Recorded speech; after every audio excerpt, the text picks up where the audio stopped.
జీవితం అంతా పరుగే.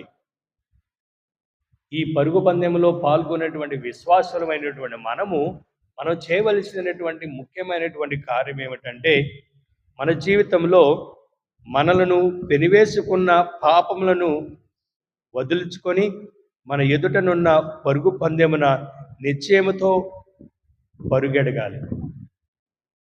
మన జీవితంలో అనేకమైనటువంటి మనలను పెనివేసుకున్నాయి. అనేకమైనటువంటి వ్యక్తిగత జీవితాన్ని మనం పరీక్షించుకున్నట్లయితే అనేకమైనటువంటి పెనివేసుకున్నాయి. కదలలేక, జీవించలేక ఎన్నెన్నో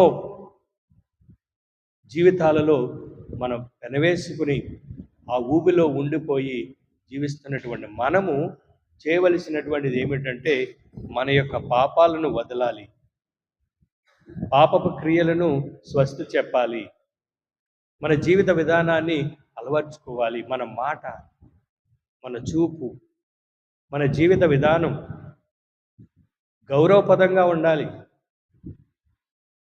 ప్రభువులో జ్ఞానస్నానం తీసుకున్నటువంటి మనము ఒక గౌరవపదమైనటువంటి జీవితాన్ని జీవించాలి. సమాజంలో నోరు పాలవకూడదు. సమాజంలో మనం ఒక మంచి ఒక స్థితిలో ఉండాలి. దానిని మనం గమనించాలి. ప్రియమైనటువంటి సహోదరులారా, అదే ప్రభు ఈరోజు హెబ్రీలకు రాసిన లేఖలో చెప్తూ ఉన్నాడు. మన విశ్వాసమునకు కారకుడు పరిపూర్ణతను వసుగు వాడైన మన యేసుపై తన దృష్టిని నిలుపుకోవాలి. మన దృష్టి ఎవరిపై నిలుపుతూ ఉన్నాం?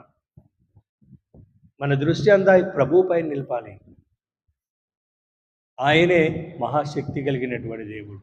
ఆయనే మనల్ని రక్షించేటువంటి దేవుడని మనం విశ్వసించి, ప్రియమైనటువంటి సహోదరులారా, ఈరోజు ప్రత్యేకంగా ఈ ముఖ్యమైనటువంటి విషయాలను ధ్యానించి, ఈ 2 అద్భుతాలు, యాయీరు చేసినటువంటి ప్రార్థన, ఆయన చూపించినటువంటి విధానం కుమార్తెను స్వస్థపరచబడింది.